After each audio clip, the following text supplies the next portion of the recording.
Rahim wa Ibnu Majahin an Mu'adz bin Anas man 'allama ilman falahu ajru man 'amila bihi wa la yanqusu min ajril 'amil. Hadirin wal hadirat rahimakumullah, kita masih membahas kitab Syarah Irsyadul Ibad ila Sabilir Rasyad karangan Syekh Zainuddin bin Abdul Aziz bin Zainuddin Al-Maliyabari, masih berkenan tentang babul ilmi, bab tentang ilmu. Yang belum niat i'tikaf, tolong niat i'tikaf di dalam hati dengan ucapan Bismillahirrahmanirrahim. Aku niat i'tikaf selama berada di masjid ini sunnah karena Allah Ta'ala. Lalu lanjutkan dengan niat nuntut ilmu juga dalam hati dengan ucapan Bismillahirrahmanirrahim. Aku niat nuntut ilmu malam hari ini karena Allah Ta'ala. Semoga Allah Subhanahu wa Ta'ala memberikan kepada kita ilmu yang berkah, ilmu yang mudah, ilmu yang manfaat dunia akhirat. Amin ya rabbal.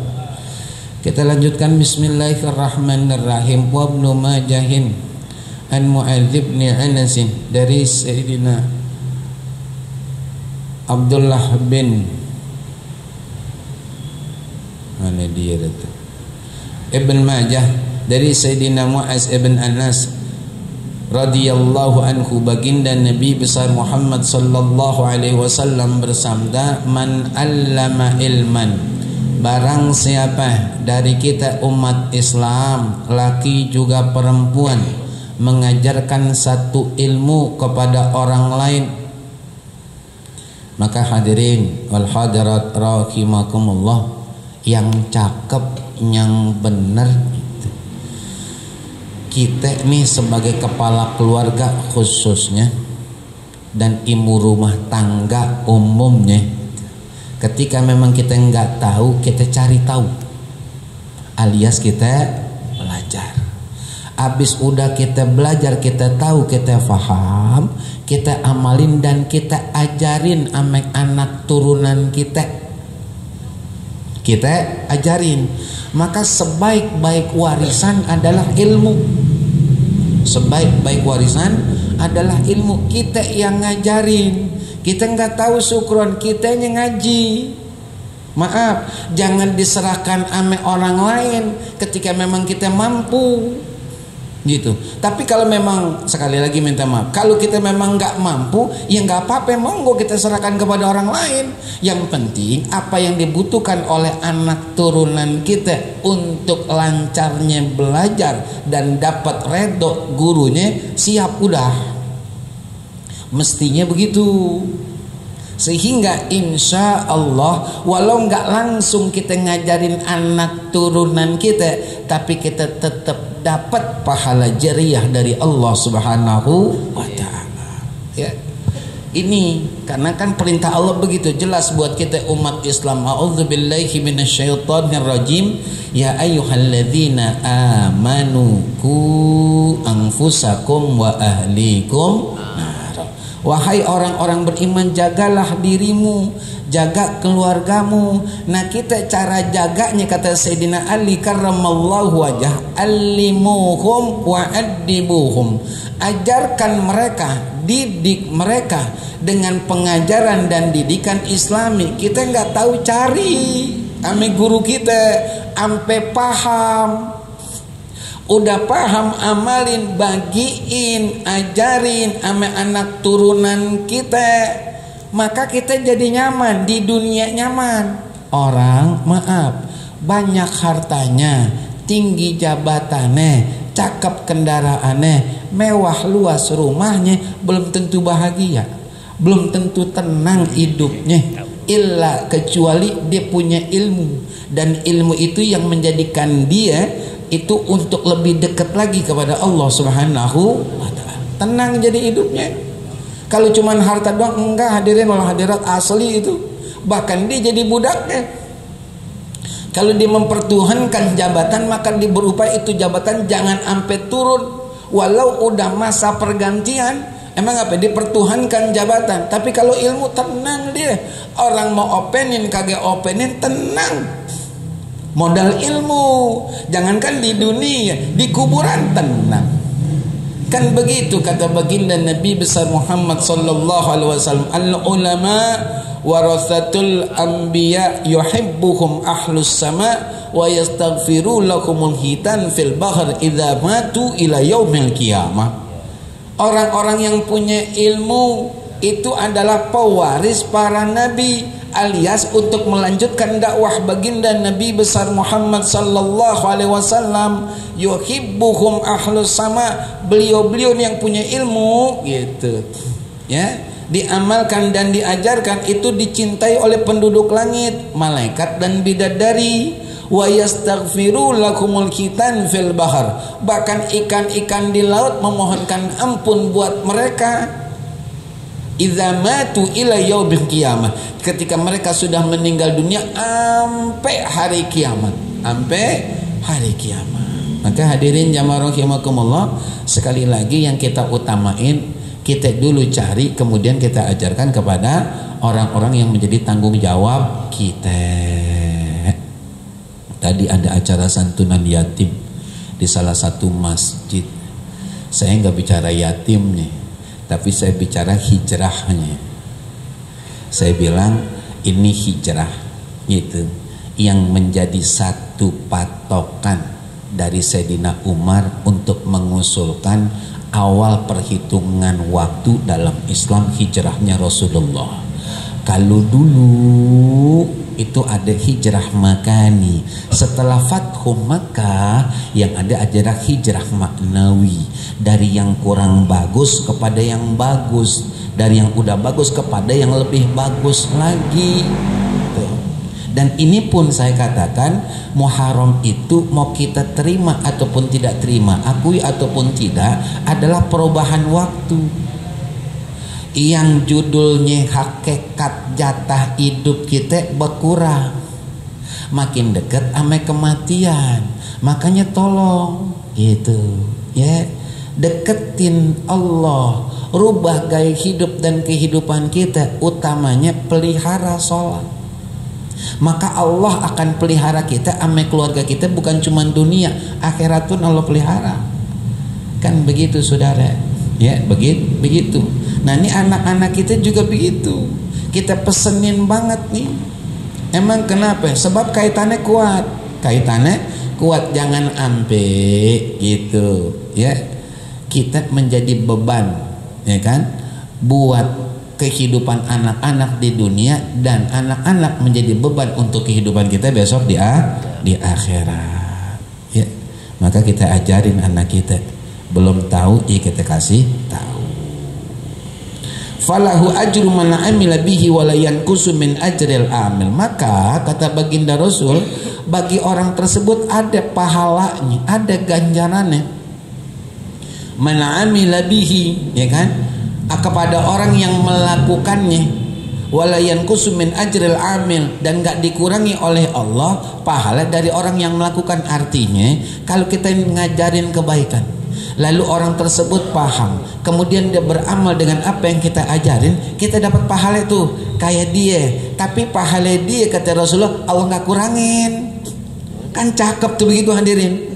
Nunjukkan aja, misalkan ibu-ibu kita ngasih tahu anak kita yang perempuan, kak ya mah nih pakai jilbab yang bener begini nih kak nih, kamu lihat nih ya, ibu nih praktekin nih, tuh masukin dulu rambut, terus ikat tuh ame yang apa namanya ya kan, supaya rambut kita kagak keluar, baru pakai jilbab penitiin. Coba lihat, cakep nggak kak? Cakep mak, cakep. Nih kamu cari cara pakai jilbab tuh begini, sehingga kamu secara penampilan cakep, aurat kamu nggak kelihatan, dan orang pun nggak sembarangan untuk gangguin kamu. Emang apa? Kamu udah jaga diri kamu dengan baik dengan cara menutup aurat. Cakep. Anak pakai begitu, maka kita dapat pahalanya. Kan anak darah daging, syukron kewajiban kita. Itulah Allah memberi peluang kesempatan seluas-luasnya buat hambanya untuk nyari pahala, untuk ngundang rahmat. Walau tuh anak kita, darah daging kita, tetap dapat pahala Makanya sebalik dari itu, banyak orang-orang yang udah jadi kewajiban tapi tidak dilaksanakan. Padahal di situ ada tuh kebaikan berlimpah dari Allah. Makanya ada satu ungkapan begini, hadirin jamaah wal hadirat rahimakumullah. Kalau kita ditanya, ibu-ibu nih, contohlah saya minta izin nanya nih sama ibu-ibu. Bu, iya, kalau ada ucapan mandul itu apa sih? Kenapa? Nggak punya anak? Oh gitu. Susah punya anak. Oke. Fik itu ya, deal itu. Susah punya anak atau nggak punya anak gitu ya, mandul. Kalau bagi bapak-bapak mandul itu? Mandul mandi dulu. Bek? Mandul mandi dulu. Mandi dulu kata Bang Rahman. Ini kena bakwan sih dari buka puasa nih. Kalau kena Padang agak anuan dikit bahasanya, agak iya. Benar terang jadinya Bang Adi. Bakwan. Mandul itu rata-rata begitu orang kata. Mandul itu apa susu dari? Mandul itu adalah seseorang yang dia berumah tangga, baik dari pihak istrinya ataupun pihak suaminya atau dua-duanya, yang sulit untuk mendapatkan turunan. Itu mandul. Itu menurut manusia. Kalau menurut agama adalah mandul itu pasangan suami istri punya anak, bahkan banyak, cuman tidak mendatangkan manfaat, itu mandul. Gitu saudara. Sama yatim. Yatim menurut pandangan manusia dan syariat agama adalah seorang anak yang usianya di bawah balik, ayahnya meninggal, yatim. Tuh.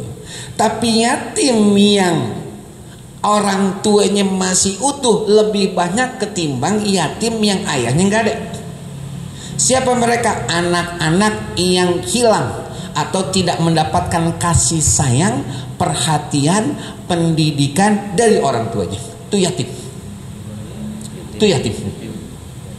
Itu yang perlu dikasihi oleh orang tuanya. Kalau yatim benar ayahnya nggak ada, banyak yang peduli. Kalau yang begini nih, orang tuanya yang dituntut oleh agama untuk peduli dan untuk nuntun sampai di surganya Allah Subhanahu. Maka jangan jadikan anak-anak di rumah menjadi yatim, bahkan piatu. Padahal kita ayahnya ada, ibunya ada. Jangan kita dipandang sebagai orang tua yang mandul menurut Allah, punya banyak anak tapi nggak mendatangkan manfaat. Kita lanjutkan hadirin jamaah rahimakumullah. Wa ahmadu an mu'adz li an yahdiyallahu bika rajulan khairun laka minad dunya wa ma fiha.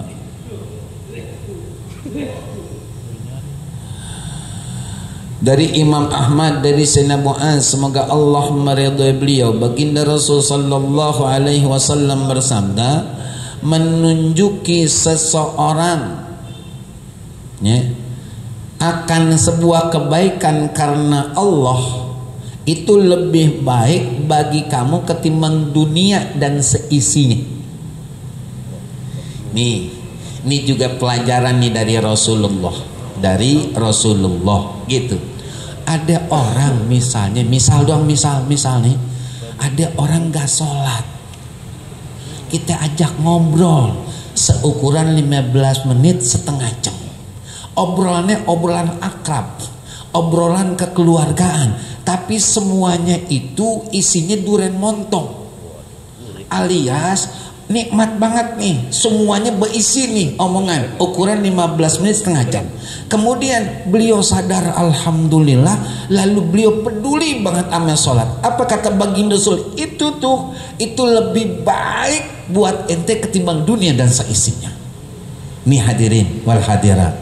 Maka gitu, kita umat Islam harus paham betul, hidup itu ya, butuh biaya. Di dunia namanya duit, di akhirat namanya pahala. Kalau melulu duit, kapan akhiratnya? Kan begitu. Makanya tolong luangin waktu untuk bisa berbagi kebaikan sama seseorang dengan bahasa yang santun dan bisa diterima, bukan memojokkan. Makanya ada seorang sahabat yang baru masuk Islam. Kemudian beliau bangkis. Hasyim, alhamdulillah. Ya. Kemudian disambut lagi dengan yarhamkallah. Kata sahabat yang lain, walau tidak dengan ucapan, artinya menunjukkan ngapain ente nyebut begitu, kan ente lagi sholat. Kata dia, lah ente kenapa marah? Artinya apa hadirin wal hadirat rahimakumullah, dia baru masuk Islam, selesai sholat. Ya, baginda Rasul nanya, siapa tadi tuh yang baca ini ketika ada bangkis. Akhirnya sahabat ini mengatakan, saya ya Rasul. Oh, saudara, kata Rasulullah, saudara, dalam sholat itu tidak ada ucapan kecuali Al-Quran, zikir, ame doa. Apa kata beliau? Belum pernah aku menemukan seorang penasihat yang lebih santun, lebih bijaksana ketimbang Rasulullah. Nggak pernah aku disalahi, dituntun dengan baik. Tuh begitu caranya saudara. Jangan orang mundar mandir di depan masjid, di depan musola udah curiga. Tanya baik-baik, mohon maaf bang, ada perlu apa ya? Saya mau sholat. Alhamdulillah. Maaf ya bang, cuma nih celananya robek. Gitu. Kasih sarung. Dia jadi tersentuh tuh, walaupun sininya tindikan, ini pipinya ada tatoan, nggak boleh suuzon. Kita temenin, kita kasih. Dia sholat, kita tungguin. Habis sholat dia berdoa misalnya, tawarin, udah makan bang? Belum. Warteg yuk kita makan. Dia jadi tersentuh, jadinya tersentuh. Kan orang kebanyakan, mohon maaf ya, walaupun nggak semua pastinya itu, orang itu kadang merasa lebih baik ketimbang orang yang ada di hadapan. Itu lebih bahaya tuh, lebih bahaya gitu. Dia tuh pengen jadi orang bener, walau tubuhnya banyak gambar. Ente merasa orang bener kelihatannya karena ente pakaiannya pakaian orang-orang yang memang taat agama. Isinya yang lihat, bukan covernya, bukan pembungkusnya saudara. Nih, tulungin orang. Kita tunjukin, iya, boleh yang namanya senam boleh. Cuman kalau bisa jangan pakai legging, pakai gamis, cakep dah. Kan gerah, nggak apa-apa. Lebih baik gerah ketimbang panas. Lebih baik gerah ketimbang panas. Iya, maksudnya kita jelasin tuh. Kalau gerah itu di sini, empok jadi meninggalkan gamis. Empok pakainya itu adalah legging. Yang namanya legging kan nempel di kulit. Nempel di kulit, namanya dia menonjolkan aurat. Tuh. Gerah emang, tapi lebih bagus pakai gamis ketimbang di akhirat nanti jadi panas. Empok ninggalin gerah terus pakai legging, nggak gerah berarti, tapi besok di akhirat panas. Paham ya? Panas. Tuh. Kita kasih tahu pelan-pelan lewat obrolan iseng, misalnya obrolan santai. Alhamdulillah dia terima. Besok yang setiap senam dia pakai legging, dalamannya luarannya gamis, cakep. Ketika dia lompat-lompat tetap nutup aurat, cuman enggak menonjolkan aurat karena ketutup sama gamis, cakep. Dan dia demen sama yang begitu. Apa yang kita dapat dari Allah, itu yang kita lakukan, kita dapat pahala dari Allah lebih baik ketimbang dunia dan seisinya. Tuh saudara, jadi maaf ya, kalau bahasa saya jangan melulu duit, cari yang bentuknya bukan duit tapi melebihi duit. Seluruh dunia nih, seperut dunia ame atasnya dibandingkan dengan pahala itu yang dijanjikan oleh Allah, kalah saudara, kalah.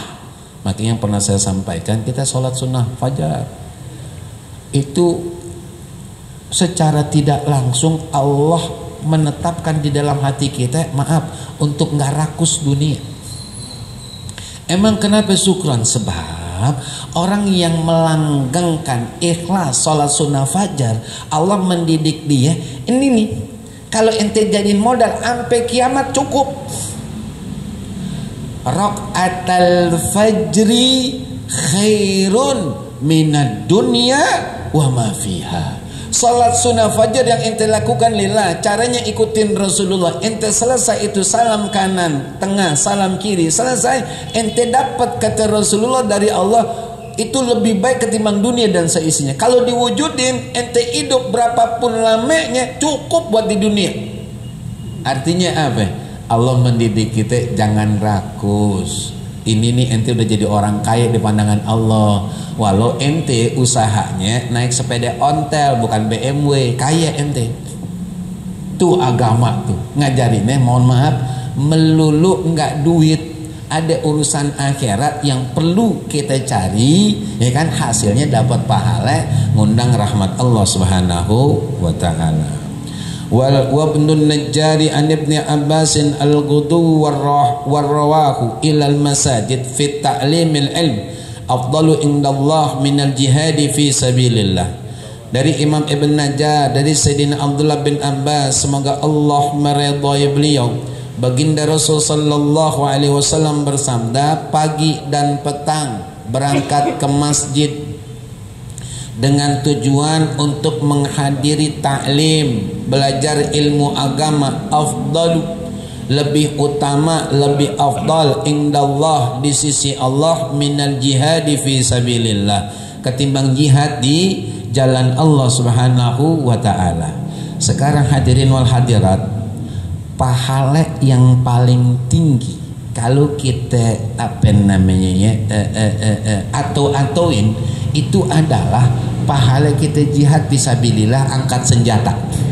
Kita meninggal dunia gitu, syahid dunia akhirat nih, nggak perlu dimandiin, dikafanin, disolatin, langsung dikuburin sorga gitu. Cuman kata baginda Rasul sallallahu alaihi wasallam, pagi dan petang selalu ke masjid. Untuk apa? Untuk menghadiri taklim. Di sini nggak bicara paham kagak paham, yang penting berangkat ngaji. Tuh, itu lebih afdal kata baginda Rasul ketimbang jihad fisabilillah. Artinya kalau jihad fisabilillah minimal banget, luka-luka ada, letih ada, keringatan ada, capek ada, kekhawatiran meninggal pun ada. Tapi kalau kita ngaji ke taklim, kira-kira ada kekhawatiran meninggal? Ada berdarah-darah? Tapi pahalanya lebih afdal kata baginda Nabi besar Muhammad sallallahu alaihi wasallam. Begini hadirin wal hadirat, kita jujur-jujuran nih, kalau memang nggak sempet taklim subuh, bisa kajian duha. Nih kita buka nih mata hati dengan mata kita. Kalau nggak sempet taklim subuh, dimanapun itu taklim subuhnya gitu, ya aneh kagak sempet kalau taklim subuh, kajian duha jam 9 jam 10. Kajian duha juga emang lagi repot-repotnya kajian zohor ukuran setengah jam 1 jam, kan ada di kantor-kantor. Biasanya yang saya tahu ngadainnya di masjid, datang hadir niat nuntut ilmu, niat etikaf. Nggak bisa juga karena memang kerjaan subhanallah, orang kita sholat zuhur aja sampai jam 2 baru bisa sholat. Misalnya maghrib sama isya datang pengajian, maghrib sama isya nggak bisa juga, habis isya nggak bisa juga, sholat mati mendingan. Hidup tanpa ilmu ngapain saudara? Ayo dah, kita sholat kita nggak sempurna, puasa kita nggak sempurna, zakat kita nggak sempurna, haji umroh kita nggak sempurna, mau ngapain? Nih makanya kalau dari Ahad gitu sampai Sabtu, walau marah nggak masuk kita ke majelis, itu kebangetan, asli itu kebangetan. Ngaji, hadir, nuntut ilmu, tujuannya apa? Supaya kita bisa melaksanakan perintah Allah dan kita bisa memenuhi kebutuhan kita untuk sempurnanya amal ibadah kita dan diterima oleh Allah Subhanahu wa taala. Jangan kita kekeh, kan syukuran kita cari nafkah juga adalah ibadah, benar, nggak salah saudara, benar. Cuman ini kita sama-sama coba kita berpikir, cuman cara kita nyari nafkah supaya benar itu dikasih tahu oleh agama. Kan begitu. Benar gak? Karena ada rezeki yang halal, ada rezeki yang subhat, ada rezeki yang haram. Kok rezeki haram? Kalau haram bukan rezeki sudah ada. Rezeki tergantung nanti hisabnya di akhirat, udah namanya tetap rezeki. Nyerampang mangga rezeki, nyabut duit bini dosa misalnya gitu, dosa itu rezeki juga gitu. Nih hadirin jamaah rahimakumullah. Jadi dengan ilmu kita tahu, oh cara dagang bagaimana. Kan Rasulullah ngelarang kita untuk dagang ada tipuan. Beliau masukkan tangan mulia beliau itu ke dalam tumpukan korma, beliau angkat kok basah. Beliau nanya, fulan bin fulan, bang, iya ya Rasulullah, ini apaan basah begini? Kena air hujan ya Rasulullah. Jangan taruh di bawah, di atas dong, biar orang tahu tuh Rasulullah ngajarinnya. Dari mana? Majlis Talim. Biar hasil dagang kita murni halal. Kita kerja di kantoran, ninggalin Jumat, jadi driver, mentingin perintah bos ketimbang panggilan. Jangan lebay syukur. Kita nggak lebay saudara. Bumi Allah luas, rezeki Allah pasti. Jangan nurutin akan seperti itu terus menerus. Kita harus juga punya satu pegangan gitu. Jadi security misalnya harus ninggalin Jumat, enggak ada. Kantornya kita jagain, rumahnya kita jagain. Lah besok di kuburan yang jagain kita siapa? Sholat kita main-main, sholat kita tinggal, yang jagain kita siapa besok? Ayo dah. Syukron kan tugas benar saudara, tugas aneh paham aneh. Cuman coba berpikir sejenak dan sebentar. Kalau ini kantor, keamanannya saya yang diberikan tanggung jawab, saya jagain, melek-melek, minum kopi, begadang, dengerin radio, supaya ini waktu pergantian tetap aman waktu saya menjaga. Iya. Terus ente ninggalin sholat gitu. Iya. Habis bagaimana dah? Besok di kuburan yang jagain ente siapa? Nggak ada kan? Apa bos ente tuh yang punya kantor, yang menjanjikan ente bonus berlipat-lipat mau nemenin ente di kuburan? Kagak saudara. Taunya kita dari mana? Dari taklim. Dari taklim. Makanya penting ilmu agama itu penting ya saudara. Kita lanjutkan sebentar. Wa Tabrani an Ibnu Mas'udin ayyuma rajulin ataqallahu ilman fakatamahu aljamahullahu yaumal qiyamah bilijamin min nar. Nauzubillah min zalik. Dari Imam Tabrani dari Sayyidina Abdullah bin Mas'ud, semoga Allah meridhai beliau, baginda Rasul sallallahu alaihi wasallam bersabda, ayyuma rajulin, siapapun laki-laki, orang manusia, ataqallahu ilman,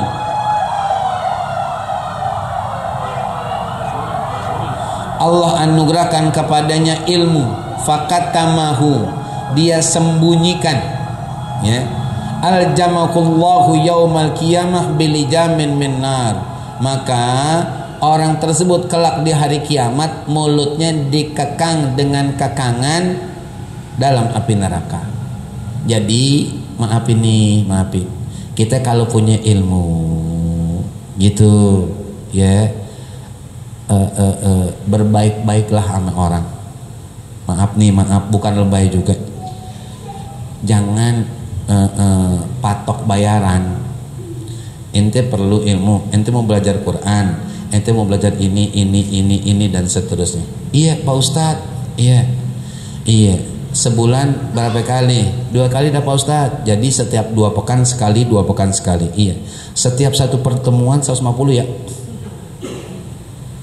Setiap satu pertemuan 150. Kalau ente nggak mau nggak apa-apa ya. Jangan. Syukron kita butuh biaya, benar. Nggak salah saudara, nggak salah. Aneh amin kan itu, benar. Cuman gitu. Jangan gara-gara urusan ente matok bayaran, ilmu yang Allah titipkan ame ente kekang sendiri, ente pegang sendiri, ente nggak sebarin. Coba kalau ente sebarin, Ente diam di rumah tuh orang ngamalin dan ngajarin lagi, ente dapat pahala jariah makin banyak tuh. Ngapa gara-gara 150 ente kekang ilmu Allah? Salah saudara, keliru saudara. Rezeki bukan cuma dari dia, Allah maha luas saudara. Dan Allah maha kuasa, dengan cara apapun Allah bisa ngasih rezeki sama kita. Jangan begitu caranya, nggak tepat gitu loh. Ayo kita ya, tapi ente serius ya. Ini soalnya bukan apa-apa, saya mengaminkan keinginan ente gitu kan, dalam rangka berbagi kebaikan. Tapi ente kalau kagak serius, aneh rugi. Bukan masalah ente bayar nggak bayar, bukan. Aneh rugi karena udah meluangkan waktu, gitu mestinya. Dan kita yang belajar, semangat, cakep. Oh iya, semangat sama punya pikiran tuh kata Bang Adi begitu. Gurunya nggak matokin, cuman muridnya punya pikiran, gitu. Itu balan. Benar gitu. Jadi ya guru gitu enggak apa namanya, enggak layak untuk matok, cuman murid kudu paham gitu Bang Adi ya. Iya benar kata Bang Adi, benar gitu saudara. Jadi gitu ya, kita enggak terhitung daripada orang yang dititipkan ilmu oleh Allah tapi kita kekang sendiri. Biarin, masih ada yang mau belajar sama saya. Salah ente, salah. Orang kan market lewat mulut itu lebih ampuh ketimbang market lewat tempelan di tembok. Oh belajar sama sono begini. Enak saudara, asli enak. Berkahnya lain saudara, asli itu. Bismillah dah karena Allah. Jangan sampai Allah udah titipin kemuliaan berupa ilmu, kita susah besok di akhirat. Susah karena kita pelitin, kudu pakai duit. Ya, wallahu alam bishawab. Dari saya. Kurang 2 menit ya. Kita lanjutkan sedikit hadirin jamaah rahimakumullah, mohon izin. Wan Nasa'i an Abi Hurairah man ta'allama ilman mimma yubtagha bihi wajhullah la yata'allamahu illa liyusiba ardan minad dunya lam yajid arfal jannah yaumal qiyamah yakni rihaha. Imam Nasa'i dari Sayyidina Abi Hurairah, semoga Allah meridhai beliau, baginda Rasul sallallahu alaihi wasallam bersabda, man ta'allama ilman, barang siapa yang belajar akan satu ilmu, mimma yubtagha bihi wajhullah, yang semestinya semuanya karena Allah. Ya, semuanya karena Allah gitu. La yata'allamuhu illa liyusiba ardan minad dunya, tapi dia itu enggak mempelajari kecuali untuk mendapatkan bagian dari dunia. Maaf nih, mungkin saya pernah sampaikan di sini. Dan enggak ada niatan lain istighfar taubatan. Saya sama bundanya ngingetin anak-anak, Kak, dari kakak Habib sampai Aisyah, belajar aja nak ya, semuanya karena Allah, minta tolong Allah, doa, jaga sholat dan seterusnya, termasuk doain ayah, bunda dan saudara kamu. Dah semuanya lillah, jangan mikirin kerjaan Kak. Saya pesan begitu, jangan mikirin kerjaan. Dah kakak belajar aja tugasnya, tugas yang lain biar serahkan buat ayah sama bundanya. Emang kenapa kok bisa begitu Syukron?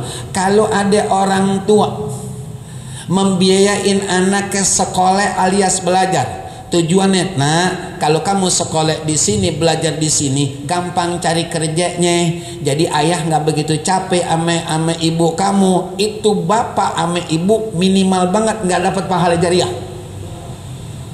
Emang apa? Dituker ame mudahnya kerja buat anaknya. Tuh. Ini apa lagi nih? Disampaikan juga oleh Rasulullah, yang mestinya nuntut ilmu itu karena Allah, dia mau cari bagian dari dunia. Apa kata baginda Rasul? Orang ini nggak bisa dapat aroma sorga, yang aroma sorga bisa keendus jarak perjalanan 500 tahun.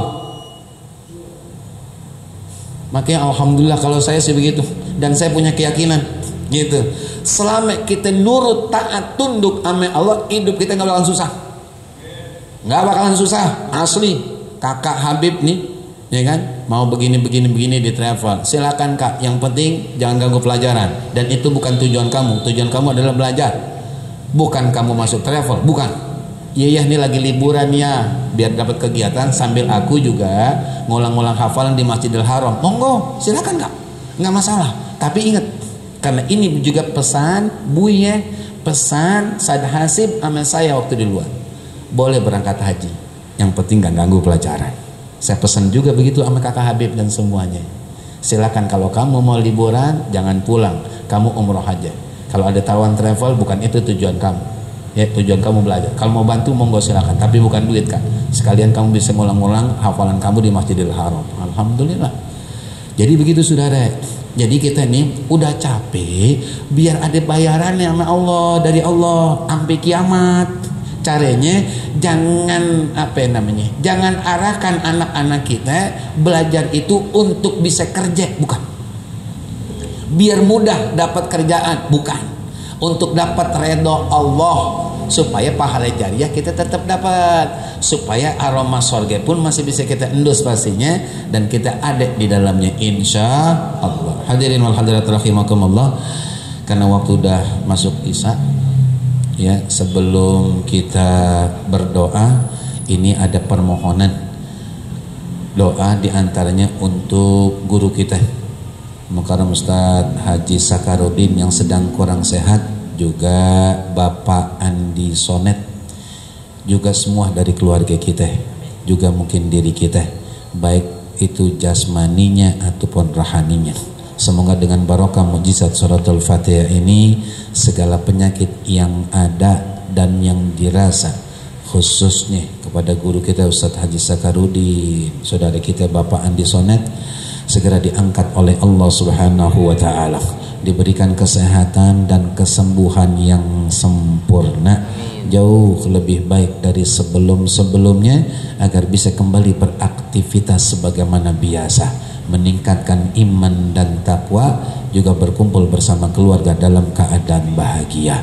Bitilka niyah wa bikulli niyatin salihah, biniyatis syifa wassihah wassalamah wal afiyah, biniyatil qabul wal maqbul wal madhkur ila hadratir rasul sallallahu alaihi wasallam. Al-Fatihah.